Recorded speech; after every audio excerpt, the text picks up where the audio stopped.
I want to welcome you to 482 Forward State of the School Address. Thank you all for coming out tonight. My name is Jimmy Jones, and I will be one of your hosts. I think it is very important for me to speak to the reasons that I'm standing in front of you tonight. I am a parent of a beautiful 7-year-old daughter, Trinity Jones. Can you stand up, please? There she goes. She's a little shy here. Not usually, but today for some reason. She attends one of the last African Center schools in Detroit, Timbuktu Academy on the east side of Detroit. Yay! Yep. So, and it's been a good experience for us there. Just a little bit about me. Aside from being a parent of this beautiful 7-year-old daughter, I'm also a father figure, a guardian, a big brother to 2 other young men who has fallen through the cracks in Detroit, 18 and 19-year-olds, dropouts. I'm currently working with them to get their GED and their diploma, and they living with me as well. And I have a 14-month-old son on the way up. So this is a very important platform to me tonight. Also, I worked as an alumni success coordinator in the local charter school here in Detroit. I've also worked as a dream director and a counselor on the east side of Detroit at Osborne High School. So I have my foot in a little bit in multiple places as well as some nonprofits. I've had some very, very bad experiences. I had some very great experiences with the youth.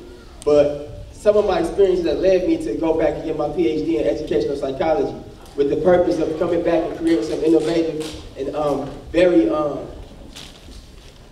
just some innovative and creative strategies to making sure we can advocate and protect for our babies in the city. With that being said, I would like to call myself an urban gardener, planting seeds in these youth, not trees, not vegetables, not fruit, but seeds in these youth that will help them grow and be a part of the change they want to see in Detroit. All of this being said, this all sounds good on the surface. But what good does any of this do if I am trying to address a system where I don't know who really has what power, and I don't know who really has our children's best interests in hand? Degrees aside, titles aside, years, teaching years, leading years, all that aside, all that really matters is who has our baby's interests in hand. And who can we go to, and what clarity do I have so I can address the chain of commands and know that I can count on some results. So I'm gonna hand it over to some of my fellow co-hosts so we can get the ball rolling.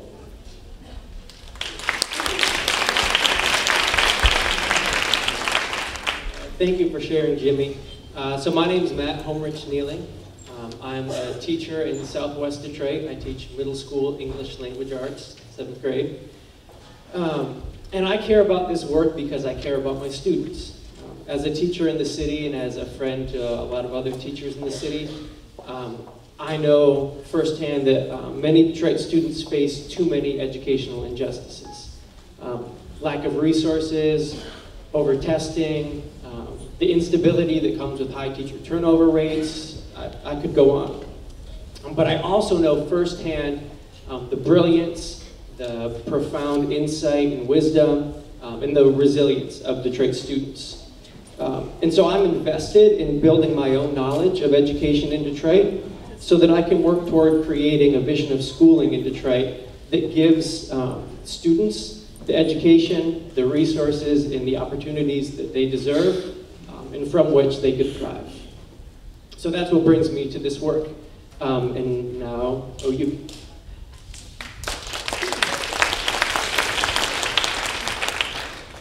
Okay, hi everyone, my name is Oyuki Yudo, and I am also a host tonight. I am a student at Cass Technical High School.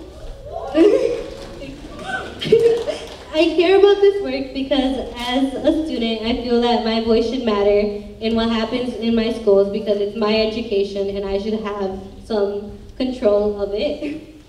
So before we jump in, we want to thank all the public and elected officials who are joining us tonight. We have Misha Stallworth from the DPSCD board, Angelique Peterson Mayberry, DPSCD board, Eli Savitz, representative of Mayor Duggan, Ivy Bailey, president of the Detroit Federation of Schools, and Terrence Martin, vice president of the Detroit Federation of Teachers.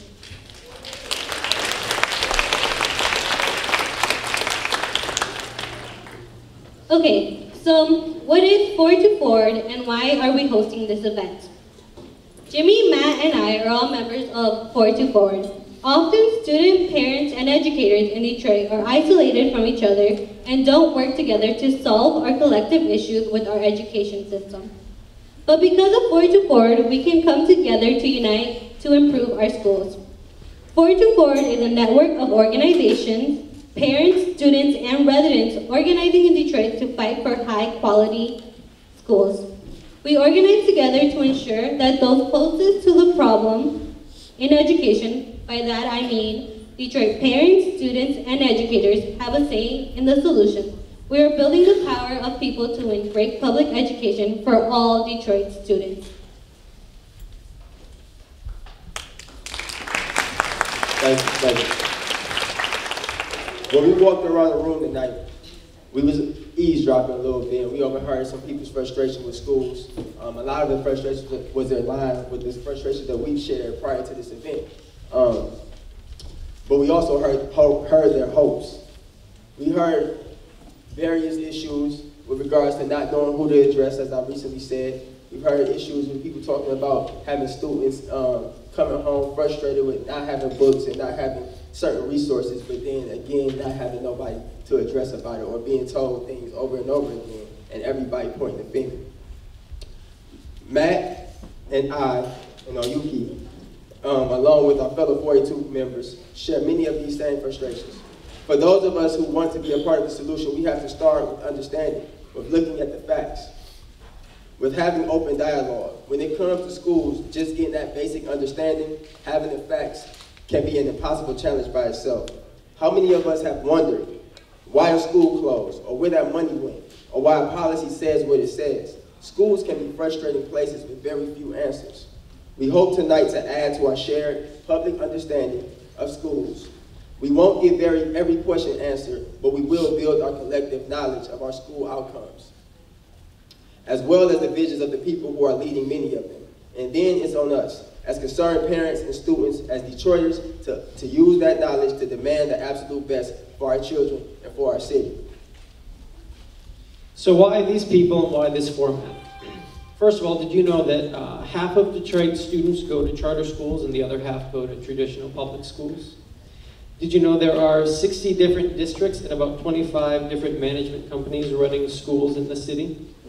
Did you know there are hundreds of school board members in Detroit? Did you know there are 10 different entities that can open and close schools in Detroit? There are a lot of people in charge of schools, and it can feel like chaos sometimes. So we've created a handout for you that you got when you walked in to explain how they all fit together.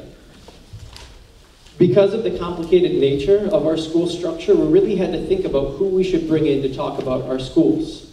Hundreds of board members, 7 of whom are the DPSCD board members. That would have been way too many. 25 management companies. That still would have been a bit too many and would skip DPSCD altogether. 10 authorizers who either directly run schools or control a school's charter to operate. That's where we landed. So it's important to note these folks aren't the only ones with authority in our school system. They don't control things like school funding or curriculum standards, but they are one very important piece of the puzzle. So what is a charter authorizer versus a school district? For charter schools, an authorizer grants a limited time charter to a school district, basically giving them the right to operate. When an authorizer gives a charter, they are responsible for providing oversight and some support, especially to the board of that school. And they have the power to revoke that charter or renew it. In return, the authorizer gets a fee 3% of per pupil, or the money that the school receives from the state for each student. A school district, on the other hand, whether it's a charter or traditional public, directly runs the school. Sometimes the district hires a company, or sometimes they hire the staff directly, but either way, they run the school. In Michigan, authorizers can be state universities, community colleges, county-level school districts, and local school districts. That's right, authorizers and districts are different, but can sometimes be the same. Just like squares and rectangles, a district can be an authorizer, but an authorizer cannot be a district. Tonight we have CMU and GVSU, who are only charter authorizers in DPSCD, which is both a district and a charter authorizer. There are currently 10 different authorizers overseeing schools in Detroit. Because of recent legislation, only 2 of them, CMU and GVSU, can actually open new charter schools. You can find more information about each authorizer and their schools on the handout you received when you came in. Thank you. All right. Well, hopefully you're not all totally confused and you're ready to get to the main event. Tonight we have 3 panelists, one that represents DPSCD and 2 charter authorizers. These panelists include Dr. Nikolai Vitti, Superintendent of DPSCD, Cindy Shoemaker, Director of the Central Michigan English Center of Charter Schools, Robert Kimball, Director of Charter Schools at Grand Valley State University. We have sent them questions in advance, including their goals for this school year. We intend to host this event every year, and every year we will check in to see if they met their goals. The agenda tonight will be as follows. After this, each authorizer will have 5 minutes to give us their reports. At 7, we'll have a moderated question and answer session with the authorizers, with Aaron of Chalkbeat, Detroit, and Sasha of WDET. At 7:20, we'll take questions from the audience. And at 7:50, on the dot, we will close. So the question format. We want to make sure we have lots of the audience participation tonight. So we have a basket at every table with a blank question card next to them. Throughout the event, someone will come by and pick up the questions out of the basket. At the Q&A section, you will be asked to come up and ask your question. We have limited time, but we will try to get as many questions as possible answered. If we can't get your question answered, we will send them to the authorizers and try to collect their answers for later discussion. Finally, before we get into our presentations, we would like to mention that we do have Spanish translation happening at this event. You may have folks around you with headsets on. The translators will be talking throughout the event. This can often sound like a low whisper, but please don't shush them. It's on purpose.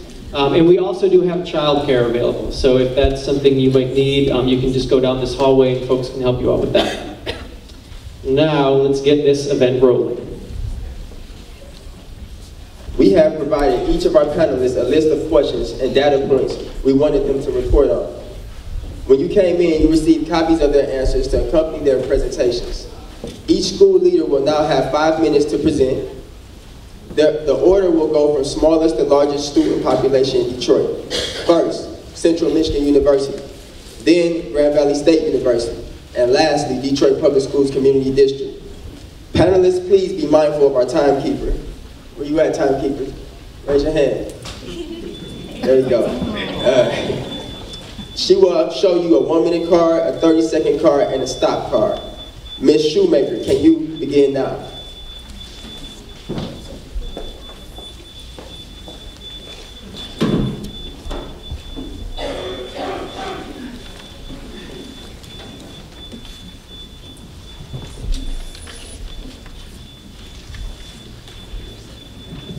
Only because I need to be able to use. See if we can't make this work. Can everybody hear me? No? Closer. Okay, I'll try and see if I can't make all this work here with my hands and keep things going. But first of all, I want to say thank you. Thank you so very much for inviting CMU to be part of the first State of the School address. We've come a long way. To think that we have the 3 of us up here willing to have a conversation. Many of you may not know, but CMU, Grand Valley State, and DPSCD have been meeting on a regular basis over the last couple months, starting to talk about collaboration and coordination. So I'm really looking forward to what the future will bring. But all 3 of us have a common goal. That common goal is to ensure that we are providing quality education options for our students in Detroit. CMU became an authorizer in 1994. We believe then, as we do now, that it's part of our mission to ensure that no student is prohibited from attending a university because they didn't receive a quality K-12 education. CMU is a statewide authorizer. You heard about authorizer role a minute ago. We author 57 schools around the state. Those schools serve 28,500 students. Of the 57, 6 of them are in Detroit. And I'm going to give more of the facts and figures in just a moment. But as a mom, I think I know what's best for my kids. And my experience was that when it was time for my son to go to school, we were able to visit 5 different schools to determine what was going to fit for him and for our family. And like me and many of the Detroit parents that want school choice, CMU does not believe that your address should decide where you go to school. Parents choose schools for many different reasons. It could be location, it could be safety, and it might be the academic program. But at Central, we don't believe that choice is enough. We believe it's got to be quality choice, and it needs to fit a community need. And that's why we have a rigorous application process. Over the last 5 years, Central has received 57 applications to start a school in Detroit. 57, just for Detroit. We've authorized 2 of those. The most recent one that we authorized, or one of the most recent ones that started in 2011, was Jalen Rose Leadership Academy. Jalen is very passionate about Detroit, his hometown. He wanted to provide a unique opportunity to high schoolers. And so he gathered a talented team. They provided us a plan to share with us that they wanted a school that would focus on getting their students through college. Today, it serves 400 students. 100% of their graduates for their last 3 graduating classes, because that's all they've had so far, have been accepted into a post-secondary opportunity. They just received some data the other day that 71% of their students are enrolled in college within 6 months of graduation. They don't believe that their responsibilities stop when the students graduate in high school. They believe that it's their responsibility to get them through college, and they do that through support. They have full-time staff to ensure that they are supporting those students to help them get through college. CMU doesn't believe it's our responsibility, or that our responsibility stops when a school opens. While we're not a district, we believe in school autonomy and we hold our schools accountable. We look at, are the kids learning? Is the money being taken care of? And are they in compliance with the law? We provide many supports that you can see up here. One that I like to point out is the Educator Tuition Award. CMU provides a 50% discount for any educator in our school so that they can get a master's degree from CMU. You heard about boards earlier. Our charter schools are governed by local boards. They are responsible for those kids learning, is the money taken care of, and is their compliance with the law. They are members of your community. They are from various walks of life, parents, lawyers, businessmen, businesswomen, highly educated volunteers that give their time because they believe in providing opportunities to the children of Detroit. By holding our schools accountable and high standards, we hope that they are going to be successful. That doesn't always turn out. Unfortunately, it doesn't happen as planned. And last year, after multiple attempts and years of failure, I'm not sure that was 5 minutes, was it? Okay, I need just a couple more. I apologize, I'll keep going, but I will bring it to closure quick. But I wanted to talk about this because this is hard. This is the hardest thing that we have to do, and that is to consider closing schools. But if a school is failing after multiple years, and even after trying all kinds of different things, they still continue to fail, I have a responsibility as an authorizer and a responsibility to families to make sure that, if I know that there's opportunities that are better, that those kids get into those other opportunities. The data that we were supposed to supply, really, it's in the handout. I'll go through it quickly. Charter schools are open enrollment. There's no admission requirements. Our schools serve 10% special education. We have transportation, the suspensions, and then we had 2 expulsions out of the 4,000. They want me to close, so we'll go through these.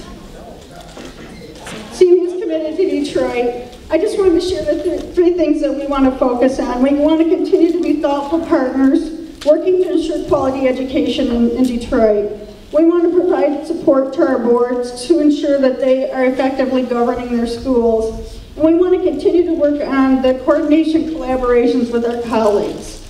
Thank you so much for inviting us to be part of this tonight. We truly appreciate it and look forward to continued discussion. Go check us out on our website. You can learn a lot more about who we are as an authorizer, but we're a very transparent authorizer, and there are financial, academic, and operational reports on every school. Thank you. Thank you.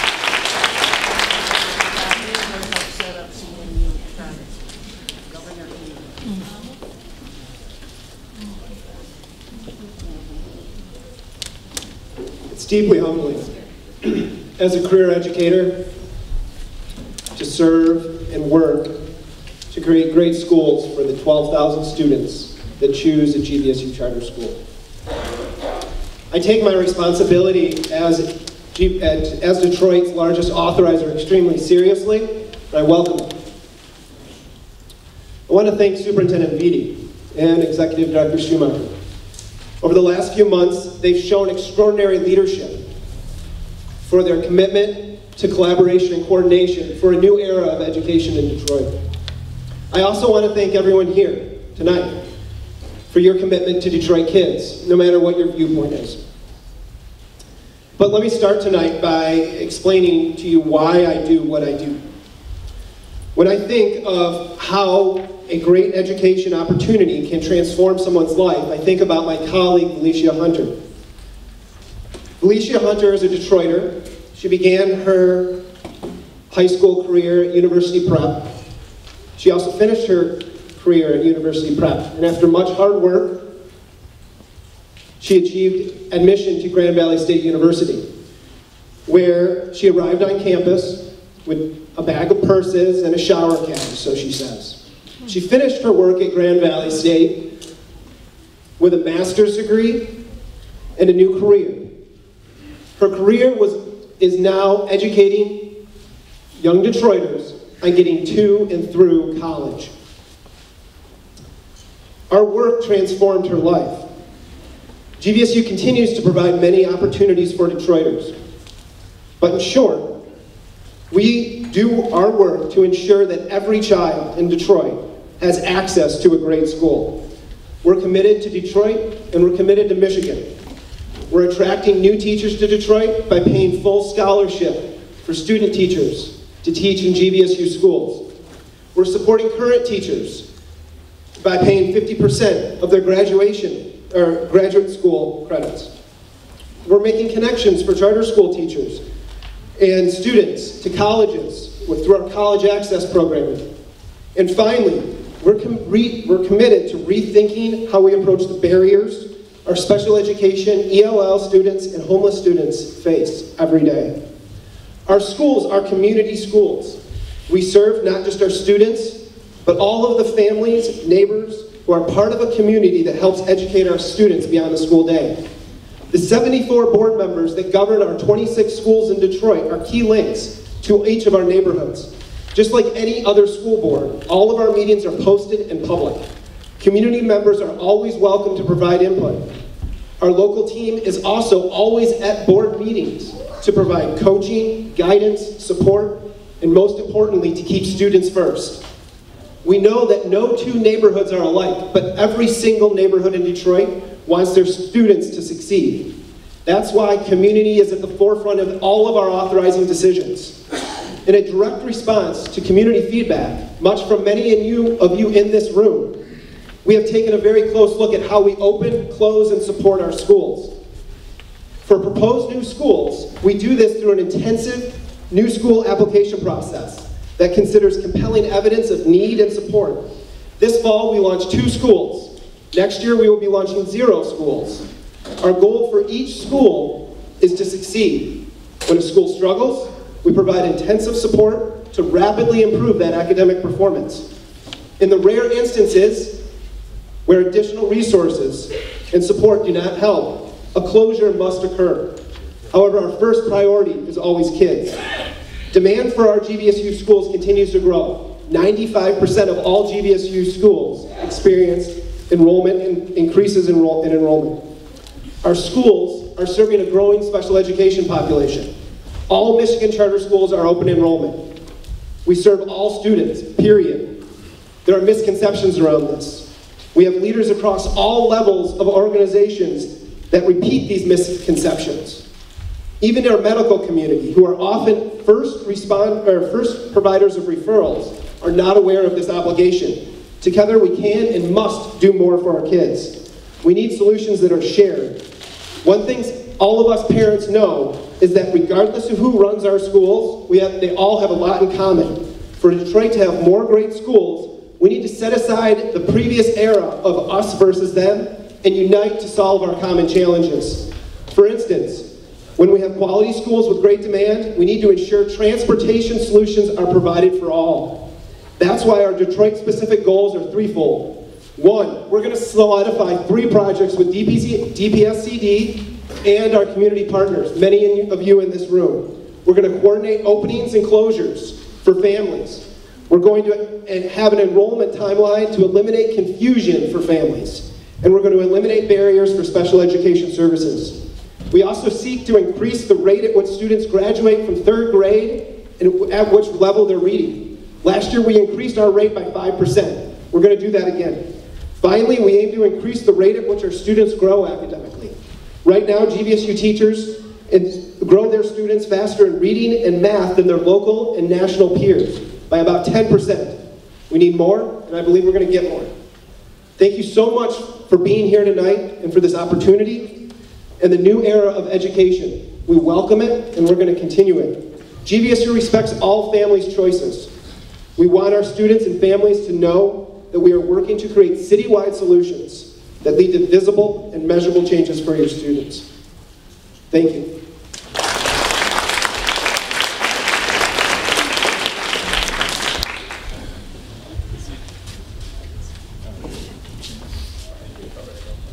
Good evening, everyone. Good evening. I'm going to talk quickly. First off, if you graduated from DPS, stand up for a second. Take a seat, thank you. So I asked you to stand up because the DPS that you went to doesn't look the same as the DPS-CD now. Why is that? Because DPS-CD has not had its control of its school system. Right. So after almost a decade of state control, we lost sight of the strong district that was a fabric of the community. And I'm here as a proud new superintendent of DPS-CD under the leadership of a newly elected board. 2 of our board members are here and were introduced. And I bring that point up because what is different about traditional public schools is its direct connection to the community. It is empowered now by an elected board voted on by local Detroiters. So that means the school district is responsible and connected to the community through the election process. So if you're not happy with the way things are working, then you go to the polls and vote for someone differently, who then appoints me as superintendent to implement that vision for the elected board connected to the district. So as our work is really rebuilding the community district, the schools that are closest to the community. Now, when we go about that work, some of that work needs to be new practices, new innovation, but most of that is actually restoring the things that actually made sense, things that we lost sight of. And you'll see that in this new strategic plan that you have in front of you, because sometimes it's not about doing things differently, it's about going back to the things that work. So what did work? Art and music across all schools. That made sense. Electives, so that students can see themselves beyond core academics to gain the self-confidence and conviction to do what they may not be entirely enthusiastic about doing, linked to literacy and math. Career pathways, so not just thinking about college ready, but career ready, bringing back the trades so that students have opportunities even outside the college before they move into college. Also thinking differently about training. One thing that has not happened over the years is actually training our employees on the new standards, picking curriculum that's tied to what students already see, so that they're reading materials and involved in materials that are reflective of actual Detroiters. They see themselves in the literacy, in the literature that they read. They see themselves in the activities that they're a part of, and that they have activities that are connected to the community on a day-to-day basis. And then being responsible with our resources so that we're strategic with what we do. We're not just pushing contracts for the sake of contracts because of who knows who, but contracts that are directly linked to making a difference in children's lives. I can go on and on, but the bottom line is that what is new and different about this district is now, for the first time in over 10 years, you have an elected, empowered board who has picked a superintendent, probably myself, who has a track record of working in large urban school districts, that knows how to transform and improve a school district. What was not the case years ago was directed by Lansing, an emergency manager, no negativity toward any individual, but emergency managers were not educators. They did not understand that the core of the school system is the classroom, that the most important employees in the school district are teachers. And so when you go about rebuilding or supporting a school district, the core is the classroom. Everything is about the core. So you have to create systems and structures to support the core. And now that we have actual leadership with a track record of improving student achievement, we will rebuild this district with our core being the classroom and teachers. So why do we have momentum? For the first time in 15 years, we have an increase in enrollment in our district. And there's no indicator that is more important than parents opting in. With all the choices that exist in Detroit, when parents choose you, that means that they're choosing you because they believe that you are the best educational entity to make their child's dreams and potential come alive. And so with momentum and enrollment, we're moving in the right direction. We're seeing an increase in teacher salaries for the first time in over 10 years. This January and next January. We've reduced central office administration by almost 60 personnel. Not everyone wants change. Everyone wants change until change comes to them. So these are all factors that are part of the movement in a new and different direction. You have the answers to our questions in your handout, and I think the panel discussion will focus more on the issue of charter schools and traditional public schools. At the end of the day, I see you, I'm going to stop. At the end of the day, my call to all of you is be part of this transformation. I'm excited to be here, I'm proud to be here, the board is proud to have their positions, but we cannot do this alone. As I've been saying over and over again, grab your brick and put your brick in place to rebuild this district, which was once one of the best urban school districts in the country. That's right. We cannot do this alone, we will do this together. Thank you, everyone. Thank you. I have a very, very important announcement. If the driver of a Toyota Prius, license plate DFK 2453, needs to be moved ASAP. I believe it's blocking the driveway, and So it's a Toyota Prius DFK 2453. Your car is blocking someone's driveway.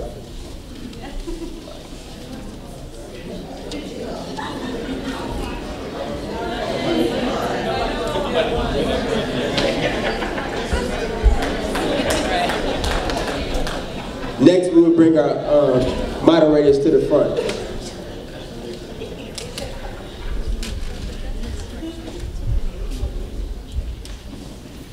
Hi, everyone. I'm Erin from Chalkbeat Detroit, which is a nonprofit education news site that covers schools, charter schools, district schools. Oh, louder. Hi, everyone. I'm Erin from Chalkbeat Detroit, which is a nonprofit education news site covering schools in the city of Detroit, educational change with a focus on issues of equity. We are live streaming this event, and you'll be able to watch it again tomorrow if you want to go back and hear. Wait, what did he say? So you can look for that tomorrow. I'm co-moderating here today with Sasha Ryan from WDET. And we just wanted to, thank everybody for coming out also, because this is a really important conversation. It's really gratifying or just exciting to see so many people here interested in talking about this issue.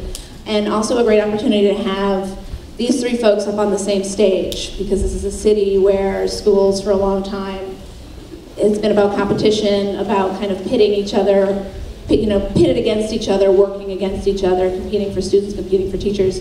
So it's just nice to see everybody kind of in the same room.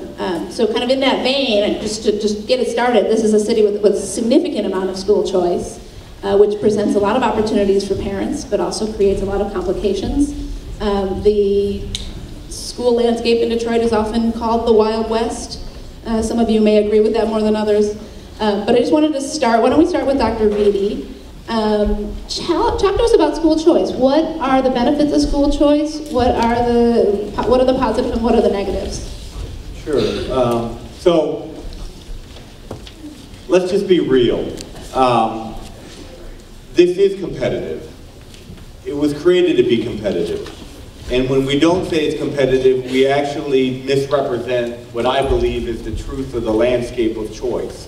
Whether we like it or not, whether it's beneficial or not, is debatable. But when you're talking about enrollment being connected to funding, and funding being connected to hiring teachers, offering programs, expanding programs, I don't know how you can't talk about competition. So oftentimes, and again, I just want to be honest. I think you're all here to hear an honest conversation. It has nothing to do with my colleagues that are doing the work, but often charter advocates would downplay competition and talk about just choice in and of itself. But really, the reason choice came about in Michigan and throughout the country was to create competition, because the feeling was that public schools had a monopoly on children, traditional public schools, and that you needed to break that monopoly to create more competition, which in theory would create better quality. Whether that happened or not, I think, is also debatable at scale. So when you talk about choice, philosophically, I believe in choice. I do believe that every parent has a right to decide where their child should go to school, whether that's traditional public school or charter schools. I do believe that traditional public schools had gotten ineffective and sometimes were overly compliant and not innovative when it came to educating children at scale. And I think the landscape of choice has wakened up smart districts to think differently how to educate children and create accountability in the landscape. In the context of Michigan, choice has been disastrous because it has not had guardrails. It has not ensured quality. It has implemented a laissez-faire business approach to educating children. Children are not widgets. Children are children that need certified teachers, trained professionals to make sure that they reach their God-given academic and civic abilities. We should not be allowing schools to open as if they're corner gas stations, hoping that they do well for children.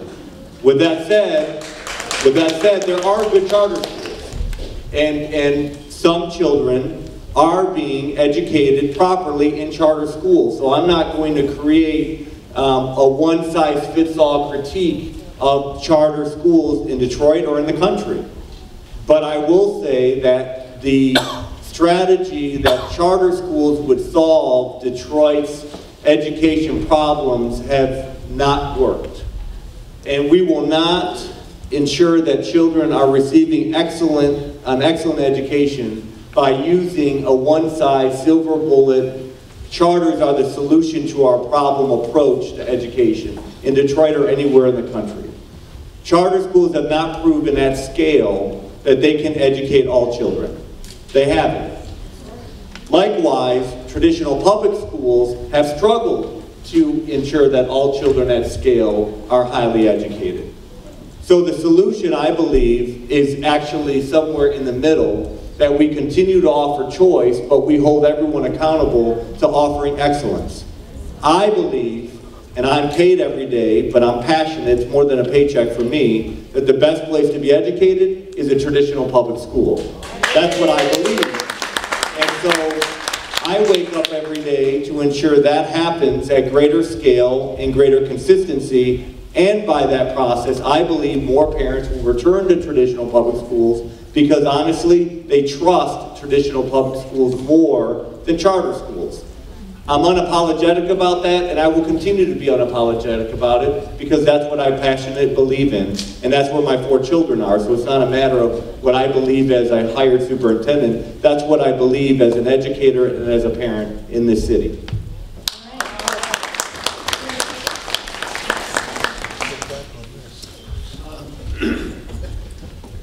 I certainly wouldn't use the word disastrous.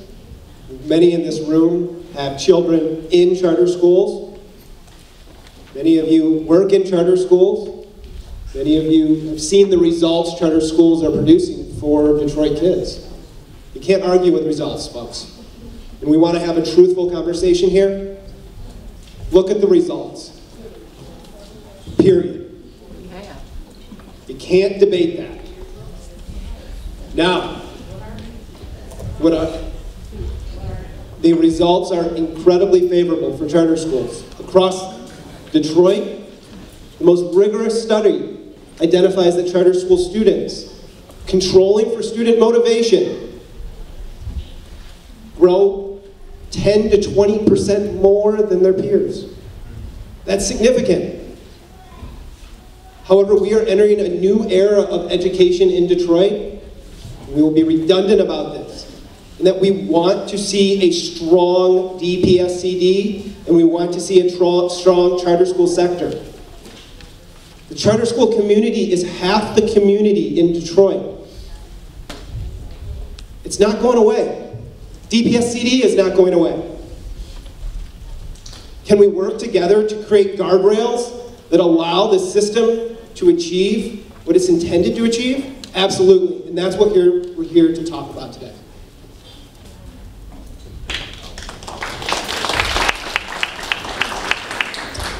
Charter schools are here because parents want it.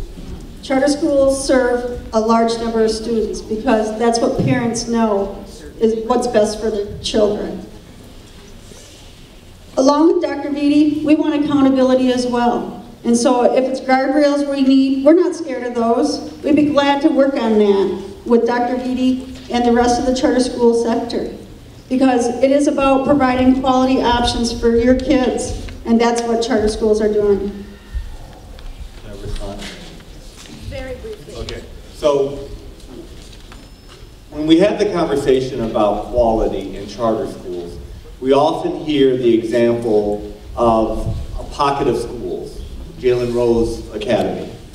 But we never seem to want to highlight traditional public schools that are doing the exact same thing. Absolutely. So why aren't we talking about Go Lightly or Bates Academy? Or, I mean, we can go on and on with examples throughout the system. So are we talking about individual schools? Because we have plenty of individual schools within the traditional public system. Or are we going to finally talk about scale? Because we can always highlight the 3 charter schools that do well on average in traditional public. I can take 3 traditional public and compare them to charters and they outcompete them. Right. So can we finally change the conversation about scale? Whether that's scale in a charter network or scale in traditional public schools. But if we're going to continue to have isolated conversation about individual schools, we lose sight about greater impact.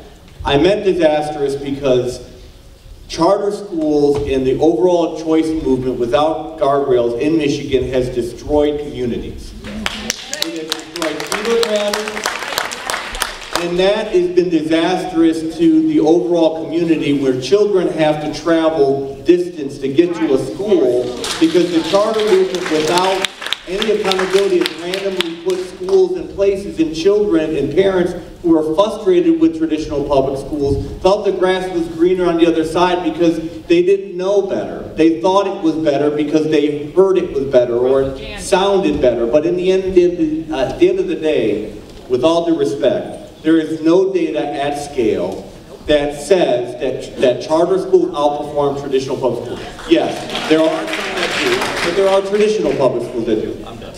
I think we'll be able to come back to some parts of this as we move forward. Well, we just have to get with the even. let Rob, do you want to answer real quick? Sure, I'm happy to send the research. And number one, no, the charter schools do not open randomly. There is a very, very deep accountability process that anyone has gone through. You're very much aware that achieving a charter school in Michigan is exceedingly difficult.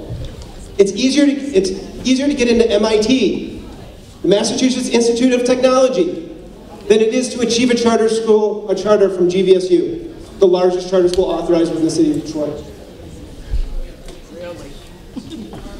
Okay, so I'm sure we'll come back to some parts of that, and I know our audience will pick up on these questions. So, as competitors, you are constantly recruiting students, teachers. Can you hear me? Sorry, I have a very small voice actually. Is that better? Everybody? Okay. So as competitors, you are recruiting students and teachers, sometimes from each other. So when you, Rob, say that you want to collaborate with DPSCD and other charters on opening schools and closing schools, when you want to collaborate on an enrollment timeline and special education, what does that mean and what does that look like? I think we can have this competition and cooptation, whatever you want to call it, and systemize certain processes. Many other regions in the country have. New Orleans, for instance, has been able to establish a common enrollment system. We can easily do that if we put students first. On the special ed front, the system's simply flawed. It's built for a system that is not acknowledging that we have choice. We have a student right now in one of our schools. It's a tragic situation. He's cutting himself. The only place he can get evaluated is at the DPS evaluation plan. That's a state law. We need to revisit the state law and consider it for the realities of choice. Let me follow up on this. So, one of the things you are saying is that you cannot provide the special education services. That's the initial evaluation occurs at DPS. And then what? Then DPS makes the referral out. So the question is DPS referring those students to charters? And so what are you saying you need? DPS would need to... What do you need? Within that scenario specifically? Yeah, what are you saying you want to change? Well, certainly we would need to enhance the process and have it more understanding and sympathetic to the realities of parents' choices today. Can I ask Dr. Beatty to respond? I'm sorry. I will.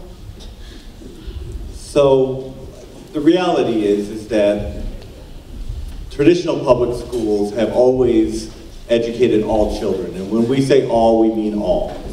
And at scale, parents with special education children, anecdotally, and there is research to explain this and show this, that charter schools, whether because of lack of resources, lack of capacity, or just smaller numbers, do not historically work with children with a number of disabilities, especially the most extreme disabilities that require the most type of support. So our infrastructure is deeper, stronger to deal with the most extreme exceptionalities. And so the system is structured to rely on the traditional public school system to offer the initial referrals and to work with the most extreme exceptionalities. I think the charter school networks in general would have to demonstrate a deeper commitment at scale to work with all children with exceptionalities more regularly and to pass on that referral and evaluations process. But that's a state function. I think it's an issue of scale and capacity and infrastructure. I wanted to talk about this topic because we at Central take this very serious. When we say all kids, we mean all kids. And so when we are, from the application process to our overseeing responsibilities, We have two special education experts that go into schools on a regular basis and do reviews to ensure that the students are being evaluated and have the IEP within that 30-day time frame. If we run into roadblocks, our schools pay for whatever evaluation they need to do. They get the consent from the parent and move it forward. But we really monitor this really hard, because we want to ensure that if there's a parent out there that wants their student in a school, they get their student into the school they want. So just really briefly, I want to follow up on the idea of the collaboration that you're talking about. Specifically, what would that look like? Rob. Yeah. So I'm still trying to understand what collaboration looks like. I think it's catchy. I think it makes us all feel warm and fuzzy. But I don't know what it looks like.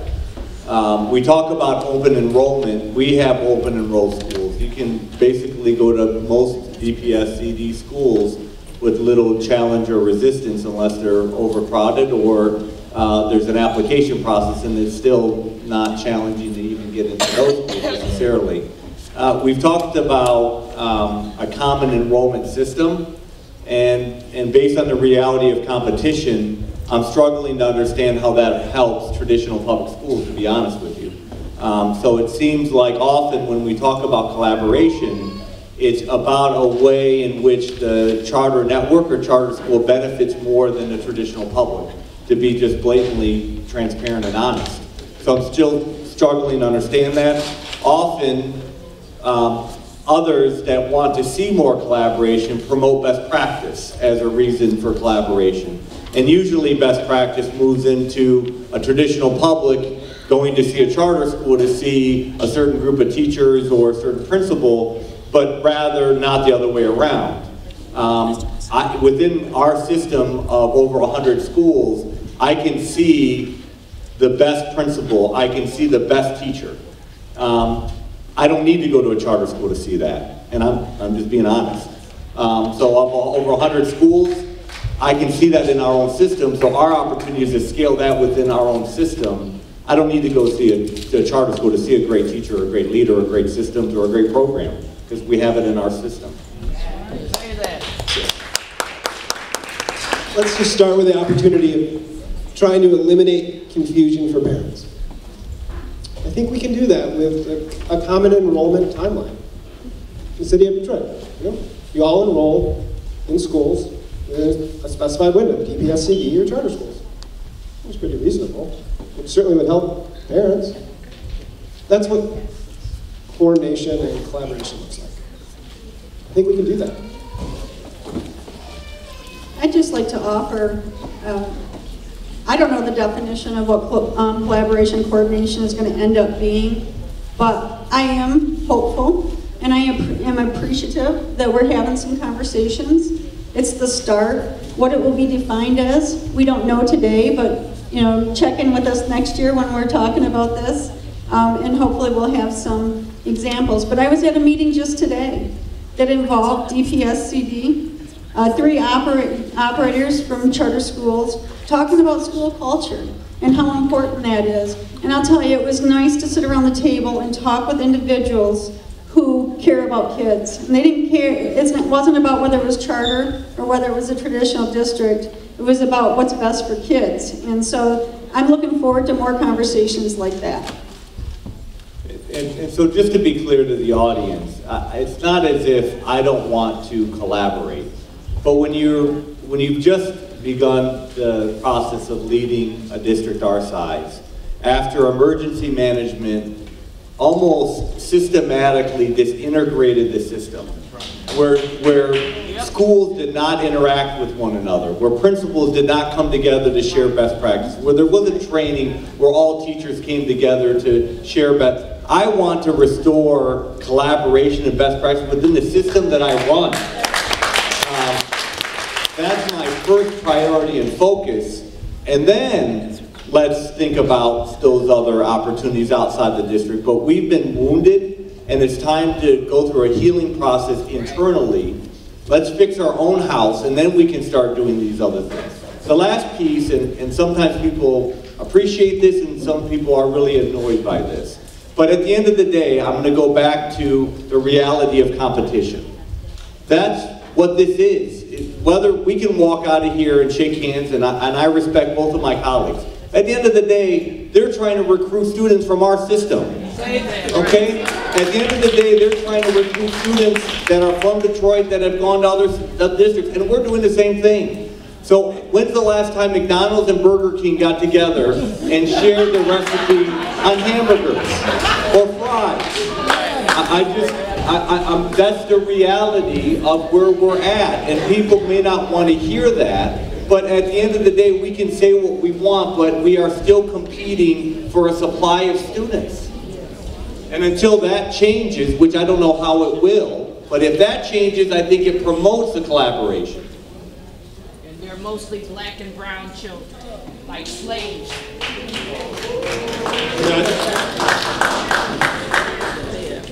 I can only speak for myself. This is not about burgers and fries. This is about kids' lives and kids' dreams. Come visit some of our schools. We make them happen.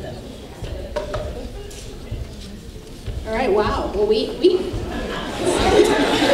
Sasha and I had we got together and we planned like a long list of questions that you guys won't get to hear, but you'll get to ask. But so we have time for one final question from us, and then it'll be turned over to all of you because I know you all, I'm sure, have submitted many questions.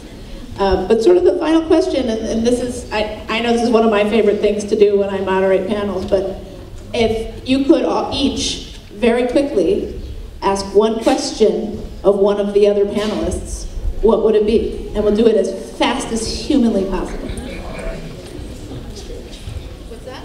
You get to ask somebody a question, and then they get to answer it. Ask one of them a question. You want to go first? Thank you for this opportunity. Superintendent Vitti, can we agree on down the road, you don't have to agree on it now, I understand that you need to get the ship in order, but can we at least seriously talk about helping parents out and providing a enrollment window for the city of Detroit, for DPSCD, so parents know when to make a choice to enroll in school? I can't commit to that until I understand the benefit to DPSCD. And I haven't seen that.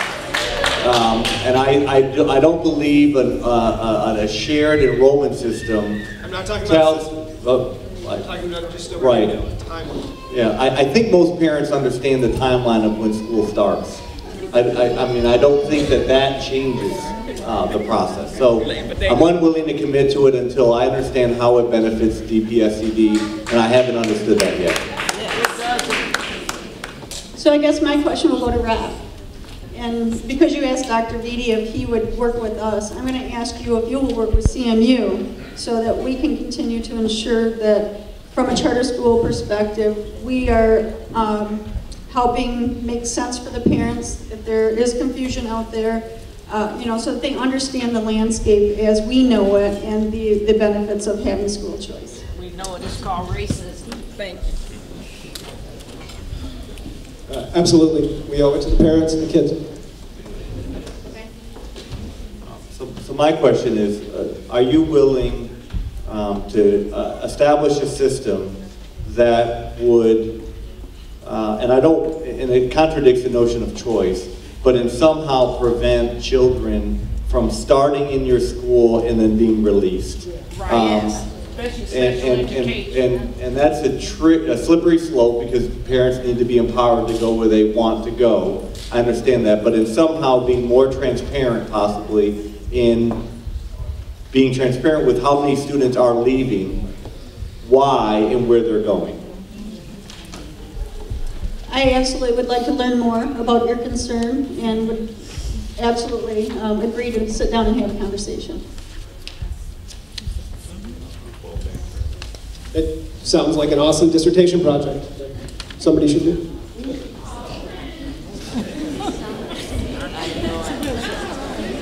All right, well thank you all for this section.